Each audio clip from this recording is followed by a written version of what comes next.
Pertama, apakah yang patut dilakukan oleh orang Islam tentang apa yang dilakukan oleh Perancis?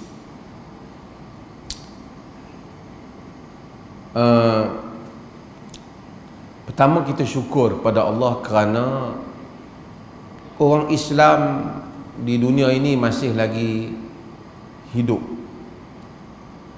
dan bertindak balas membantah apa yang dibuat oleh Macron, Presiden Perancis, yang telah menghina Islam dan juga telah memberi ruang untuk orang melukis gambar Nabi SAW dalam keadaan yang menghina, dipaparkan dan memasuki menceroboh masjid-masjid di Perancis, dan atas alasan penghinaan pada Nabi Muhammad itu boleh di atas dasar freedom of expression ataupun freedom of speech. Walaupun itu ada double standard. Kita tahu di Europe anti-Semitism malah tidak boleh, anti-Yahudi tak boleh. Apa-apa saja ungkapan yang menunjukkan anti-Yahudi akan diambil tindakan. Banyak benda yang tak boleh. Tapi kalau anti-Islam boleh.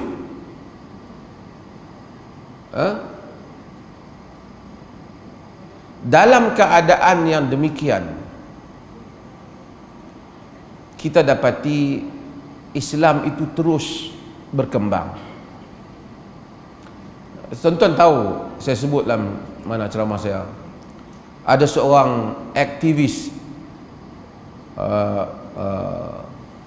kemanusiaan, humanitarian, Sophie Petronin, yang telah pergi ke Mali. Di Mali dia telah captured by group of so-called teroris lah, dia orang panggil teroris lah. Kita pun tak tahu apa di Mali tu, tapi kita tawan orang ni apa pun tak bagus lah, pergi tangkap orang. Tapi Sophie Petronin ni, dia telah ditawan dan 4 tahun, tahun 2016 dia ditahan. Dia di bawah tawanan kumpulan tersebut. Sebahagian kata Al-Qaeda. Apapun, ini bukan justifikasi pada apa yang mereka lakukan. Cumanya Perancis pergi nerima mereka. Kita siapa yang tahu lah, Mali ni negeri yang hampir lebih daripada separuh penduduk dia miskin. Dia pergi sana 4 tahun ditawan. Bayangkan 4 tahun masa. Dia balik keluar, umur dia baru-baru ni, dia 2 minggu lepas dah 75 tahun Sophie. 4 tahun dia duduk dengan mereka. Macron dalam kempen dia anti-Islam, membangkitkan lagi Islamofobia di Europe. Macron ni pun satu hal jugalah, nak generalisekan pun nak tengok kerangka demografi politik ya di Europe ni. Tapi apa yang penting ialah dia telah belanjakan wang yang banyak nak pergi ambil Sophie tu yang telah dibebaskan dengan perundingan kerajaan baru. Dan Sophie tu telah mereka ambil dengan pesawat khas, bawa pulang daripada Mali ke Perancis 2 minggu lepas. Dikatakan belasan million euro dibelanjakan untuk bawa balik Sophie. Sampai Sophie tu di Paris, Macron sambut dia dengan bersiap, dengan ucapan nak buat majlis untuk launch tentang bahayanya Islam dan terorisme. Sophie itu telah istiharkan dia masuk Islam. Dia kata, aku pergi sebagai Sophie, aku pulang sebagai Maryam. Dan aku tak mau bagi tahu aku masuk Islam di sana, takut kawan kata aku dipaksa. Aku tak dipaksa. 4 tahun aku melalui spiritual experience, pengalaman spiritual. Aku belajar.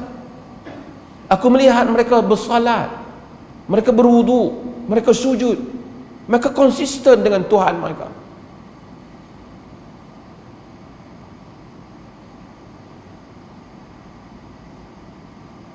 Orang tanya, mereka seksa kan? No. Dia kata no.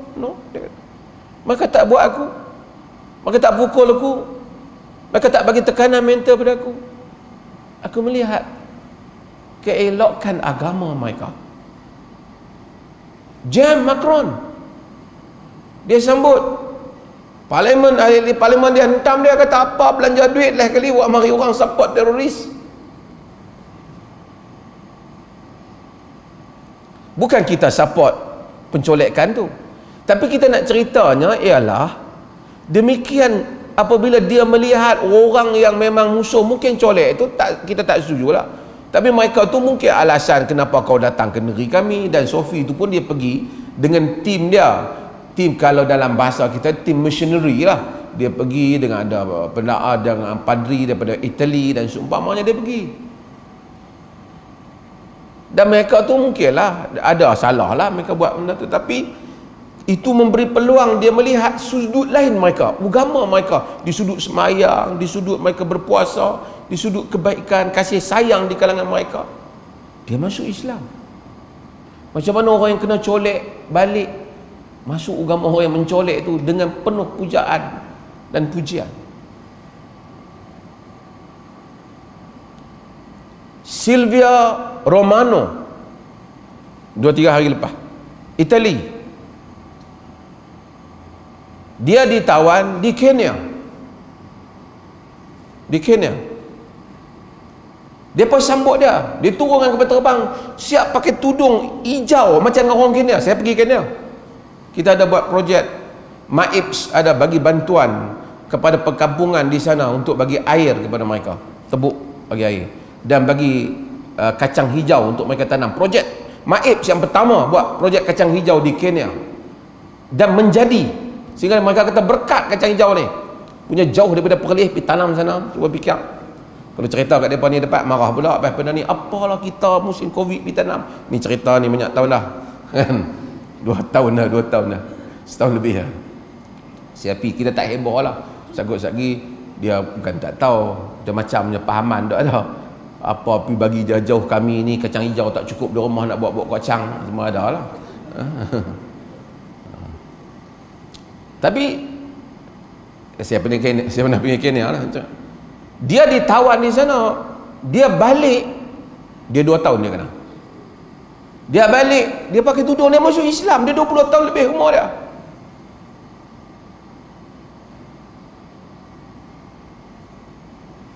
Dia orang pening.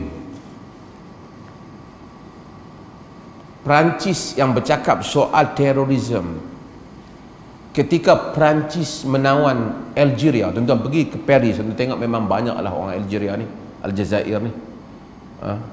Siapa yang pergi sana, siapa yang pergi Europe memang tahulah, geng-geng Muslim Afrika ni banyak.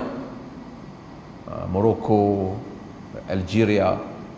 Tapi dari sudut-sudut kita nak kata macam tuan-tuan, macam kita duduk di London. Tuan-tuan mungkin semua benar duduk di London. Di London memang macam-macam bangsa ada, India apa semua ada. Tapi nak kata British ni dia dah masuk negara orang banyak-banyak. Jadi orang negara yang dia masuk tu main baliklah negara dia. Dia pergi tawan negara depa main balik negara dia. Bila London kena bom dengan Hitler, depa mari, depa tu kerja. Dulu British besar. Sun never set in the British Empire. Matahari tidak pernah tenggelam dalam British Empire, kata mereka lah. Dipersiapkan besarnya British Empire.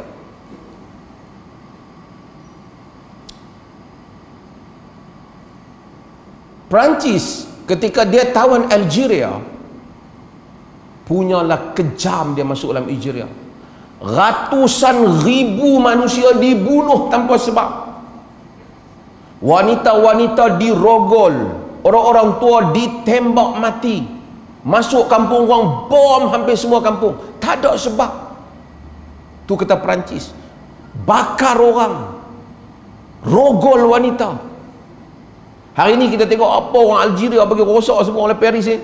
Tapi sebenarnya bukanlah kita justify, tapi kalau nak dibandingkan apa yang Perancis buat pada negara mereka, sangat dahsyat.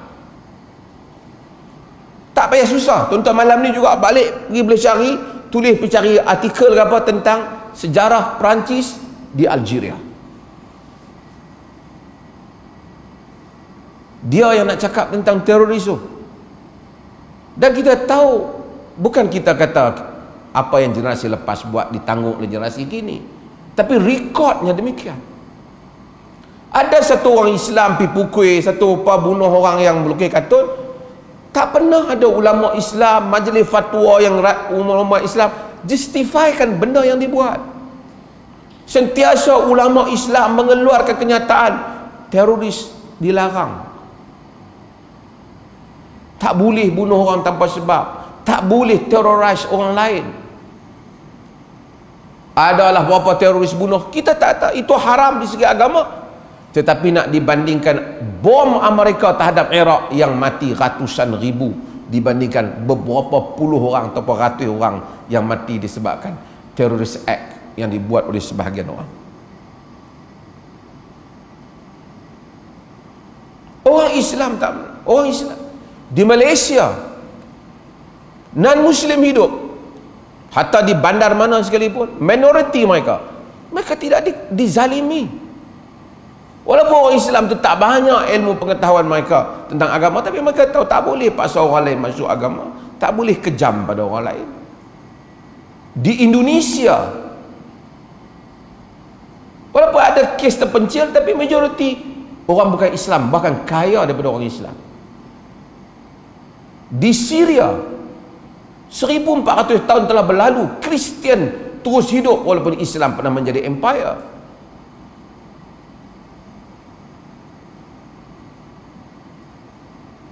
Di Mesir, Kristian Mesir terus hidup sejak daripada zaman Sayyidina Umar. Qibti, Aqba, Coptic, mereka terus hidup, tak ada paksaan. Orang Islam tidak pernah redha kepada teroris, tapi menghina Nabi Islam sesuatu yang sensitif bagi orang Islam. Kalau kita tengok puak-puak Mak Saleh ni, kita selalu kata mereka pandai, mereka pun bukanlah kita hina mereka, bukanlah mereka tinggi hebat benar sangat pun. Mereka pun main bola tumbuk dengan padang pasal sebiji bola ya. Berapa banyak pasukan yang kena tindakan tumbuk, lompat pagang serang pasukan ni pasal bola di padangnya. Soal civilized tak civilized, kalau kita nak tengok soal bangunan, tinggi bangunan mereka lah.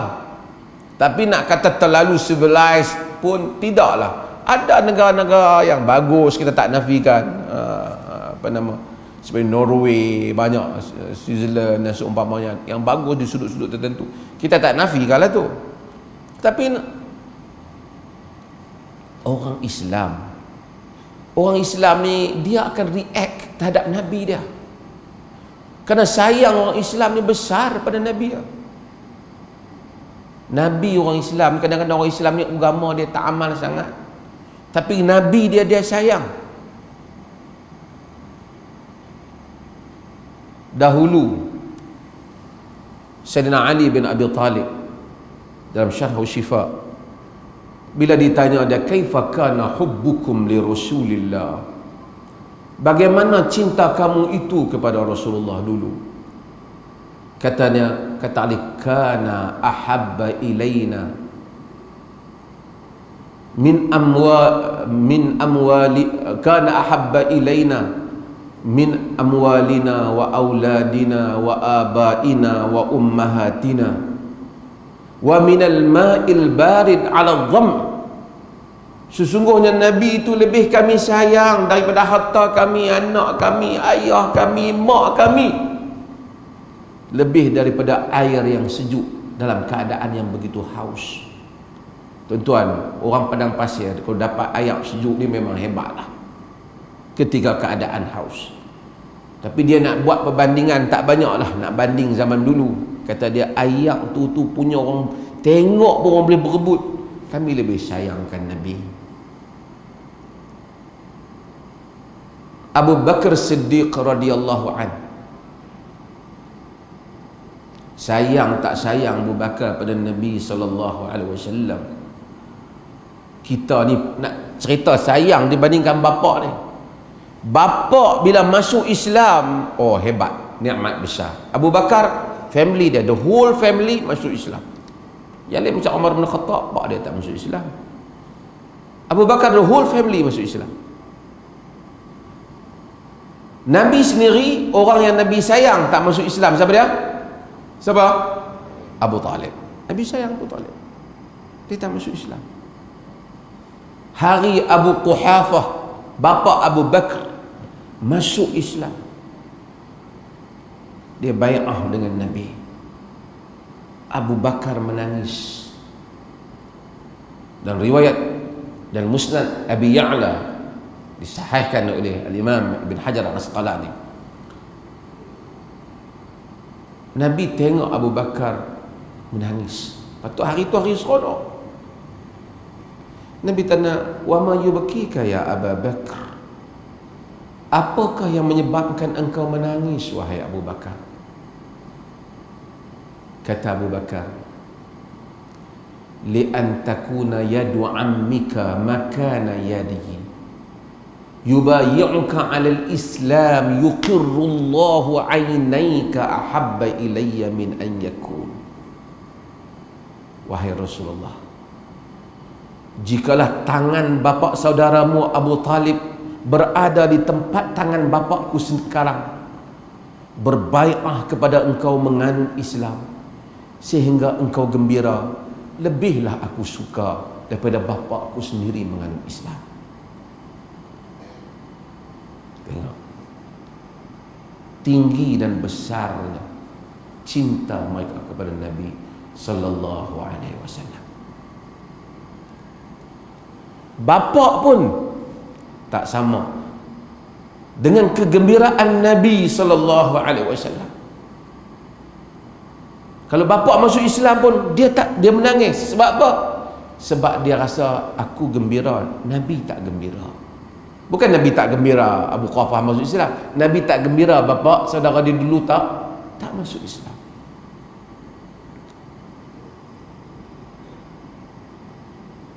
Zaid bin Dathinah, dia ditangkap dalam konvoi dia tu, dia ditangkap. Abu Sufyan tangkap dia, dia bawa keluar daripada tanah haram. Dia pun nak sembelih dia sikit-sikit, dia pun nak potong dia sikit-sikit. Dia bertanya, Abu Sufyan tanya, Abu Sufyan masuk tak masuk Islam ni? Peringkat Mekah. Dia kata, Zaid, apa pendapatmu jika Muhammad yang duduk di tempat kau sekarang tu dekat masa dah tangkap duk seksa? Kata Zaid, wallahi ma ahab anna Muhammadan an fi makanihi huwa fihi tusibu syaukatun wa ana jalisun fi ahlihi. Demi Allah, dia kata, aku takkan suka kalau Muhammad yang berada di tempatnya sekarang, aku tak tahu di mana dia berada, terkena sedikit duri, sedangkan aku berada bersama dengan keluarga aku, pun aku tak suka. Apa pula Ahmad tanya Muhammad nak duduk tempat aku sekarang? Kata Abu Sufyan, wallahi ma ra'aitu ahadan yuhibbu ahada ka hubbi ashabi Muhammadin Muhammada. Demi Allah, aku tidak pernah melihat seseorang mencintai seseorang seperti mana cintanya sahabat-sahabat Muhammad kepada Muhammad.